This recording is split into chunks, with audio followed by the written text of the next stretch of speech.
Everyone, welcome to another video of thermodynamic. तो इस video के अंदर हम बेसिकली एक इक्वेशन को प्रूव करने जा रहे हैं, जो कि हमारे पास इक्वेशन है Cp माइनस Cv बराबर होती है R के।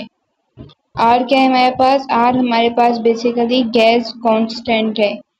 तो आज हम प्रूव करने वाले हैं how this constant pressure and constant volume is equal to gas constant. Okay, तो सबसे पहले प्रूव करने के पहले हमें कुछ चीज़ें याद रखनी पड़ेंगी। अगर हम डिस्कस करते हैं हमने आइसोबैरिक प्रोसेस के अंदर क्या होता था हमारे पास? आइसोबैरिक के अंदर हमारे पास प्रेशर बेसिकली कांस्टेंट होता था। Here we have constant pressure. Okay, तो इसकी हमारे पास इक्वेशन क्या बनती थी? इसकी इक्वेशंस हमारे पास बनती थी we can say Q delta Q will be equal to delta U, which is internal energy plus change in work done. So this is basically the equation of isobaric, which we can say this is the equation of we can say constant pressure. उसके बाद आ जाती है हमारे पास दूसरी basically equation, जो कि होती है हमारे पास कांस्टेंट वॉल्यूम पर, which is isocoric, जिसके अंदर क्या होता था? In which we have constant volume. Okay, जिसके अंदर हमारे पास वॉल्यूम कांस्टेंट होता था। उसकी इक्वेशन हमारे पास क्या होती थी? द इक्वेशन उसकी हमारे पास है जैसे कि हमारे पास कांस्टेंट वॉल्यूम होता है ना, तो इसके अंदर हमारे पास वर्क डन क्या होता है? चेंज इन वर्क डन बराबर हो जाता है 0 के। तो इसकी इक्वेशन कुछ इस तरह से Q is equal to delta U, मतलब जितनी भी हम इनर हीट देंगे वो पूरी की पूरी हीट कन्वर्ट हो जाती है इंटरनल एनर्जी के अंदर। कोई भी हमारे पास वर्क डन नहीं होता है। Okay, so this is the equation of isochoric in which we have constant volume. ठीक है, अब अगर हम बात करते हैं वी कैन से इसकी। ओके, तो यहाँ पर आप देखो कि हमारे पास जो कि ये है Cp माइनस Cv बराबर है R के। अगर हम इस कांस्टेंट प्रेशर को देखें तो क्या होता है? जो Cp कुछ भी नहीं है, ये हीट है, बेसिकली हीट कैपेसिटी है C। तो यहाँ पर हमारे पास क्या होगी? Qp energy at the constant pressure will be equal to change in internal energy plus change in work done. Same over here, we can say heat of constant volume will be equal to change in internal energy only. अब यहाँ पर देखो, जो हमारे पास isobaric है, इसके अंदर क्या होता था? इसके अंदर बेसिकली हमारे पास ये जो इक्वेशन बनी है, हम इस इक्वेशन के जरिए we gonna prove that how basically Cp minus Cv is equal to R। हम इस इक्वेशन से ये प्रूव करेंगे। ओके, इस इक्वेशन के अंदर सबसे पहले हमारे पास Cp है, तो अगर Qp में बता दूं आपको, जैसे कि हम फॉर्मूला पढ़ते हैं Q is equal to mc delta T के, विच इज हीट कैपेसिटी, जो कि किसका फॉर्मूला था? हीट कैपेसिटी का। अगर मैं इसी फॉर्मूला के अंदर ही Cp को डिफाइन करूंगी तो कैसे होगा मेरे पास? So to be what? Qp energy of the constant pressure is equal to n, ये हीट कैपेसिटी क्या होगी? Cp heat capacity is constant pressure and again delta t. तो ये हो गई in terms of constant pressure के अंदर। तो यहाँ पर आप देख सकते हो कि मेरे पास Cp किसके बराबर है? NCp डेल्टा T के। तो इस इक्वेशन के जरिए यहाँ पे मैं लिख सकती हूँ कि मेरे पास ये किसके बराबर है? Qp किसके बराबर था? NCp डेल्टा T, ये बराबर इंटरनल एनर्जी के। अब जैसे कि मैंने यहाँ पे बताया कि QV बराबर होता है इंटरनल एनर्जी के।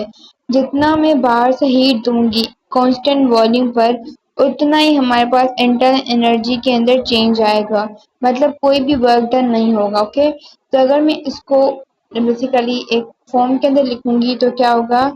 QV मेरे पास QV जो कि बराबर है इंटरनल एनर्जी के, वो मेरे पास बराबर होगा N C we delta T के। जैसे कि हमारे पास इक्वेशन थी Q is equal to N C we delta T, ठीक है, sorry N C delta V. तो यहाँ से हमने क्या कर दिया, यहाँ से हमने Q को कर दिया क्या, यहाँ से हमें पता चला कि ये जो Q है वो हमने ले लिया constant volume. Wait a second, मैं आपको थोड़ा और डिटेल के अंदर बता देती हूँ, ठीक है। तो यहाँ से जो मेरे पास ये बेसिकली Q है, Q मैंने ले लिया constant heat at the constant volume, बराबर होती है किससे, इंटरनल एनर्जी के अंदर, और वो बराबर होती है एन सी, और ये specific heat at the constant volume delta t. तो ये बराबर है मेरे पास, मतलब इंटरनल एनर्जी जो कि है मेरे पास बराबर है N C we delta T के। तो मैं यहाँ पर लिख सकती हूँ कि जो मेरे पास चेंज इन इंटरनल एनर्जी है, ये जो मेरे पास चेंज इन इंटरनल एनर्जी ये किसके बराबर है, ये बराबर है basically n C we delta T के, n C we delta T के, ओके। अब उसके बाद मेरे पास चेंज इन वर्क है। अब चेंज इन वर्क हमें यहाँ पे देख लो, हमारे पास जो चेंज इन वर्क होता है मतलब डेल्टा डब्ल्यू होता है, that is equal to P delta V pressure into change in volume. ये तो हम बचपन से ही पढ़कर आ रहे हैं, लेकिन इसके अंदर भी अगर हम प्रेशर और वॉल्यूम को देखें, पी वी को देखें, तो ये बराबर होता है एक we can say P V बराबर होता है एन आर टी के, जो कि क्या है, गैस इक्वेशन है। गैस इक्वेशन है आइडियल गैस के लिए P V is equal to N R T के। तो अगर यहाँ पे मेरे पास चेंज इन वर्क डन है तो मैं क्या लिखूंगी, चेंज इन वर्क डन मेरे पास बराबर होता है बेसिकली पी डेल्टा वी के, ओके, पी डेल्टा वी के।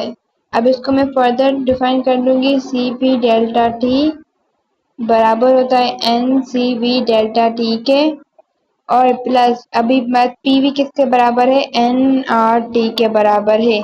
अब आप देख सकते हो तीनों के अंदर हमारे पास एन जो है, जो कि नंबर ऑफ वन मोल है, वो क्या है, सॉरी मोल है, वो कॉमन है। तो अगर हमारे पास बेसिकली कॉमन है तो मैं यहाँ पर लिख लेती हूँ N C P delta T, और यहाँ से मैं एन को अगर कॉमन निकालूं, ठीक है, मैंने एन को कॉमन निकाल दिया, मैं डेल्टा टी को भी, क्योंकि डेल्टा टी भी दोनों के अंदर सिमिलर है, ठीक है, तो मैं डेल्टा टी का भी कॉमन निकाल देती हूँ। यहाँ बचा क्या मेरे पास, यहाँ पे बचा सी वी प्लस का आर, ठीक है, सी वी प्लस का आर बच गया मेरे पास। वेट अ सेकंड, इसको मैं राइट से ही कर लेती हूँ,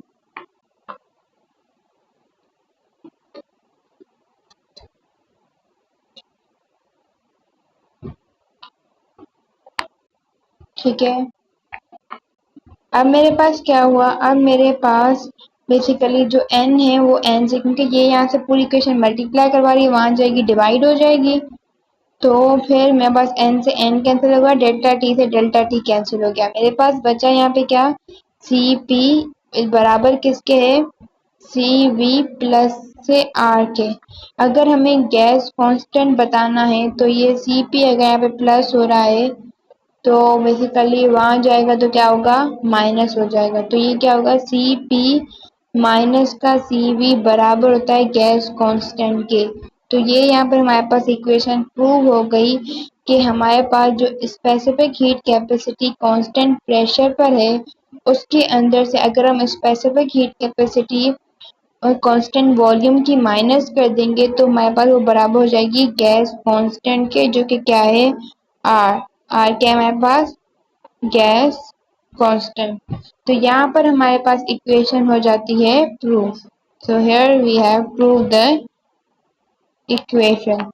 सो आई होप आपको ए टू जेड एक एक चीज क्लियर हो गई होगी। अगर आपको कोई भी प्रॉब्लम है आप कमेंट बॉक्स के अंदर लिख दीजिए, मैं आपको जरूर रिप्लाई करूंगी। तो मिलते हैं हम नेक्स्ट वीडियो के अंदर, जब तक के लिए बाय बाय।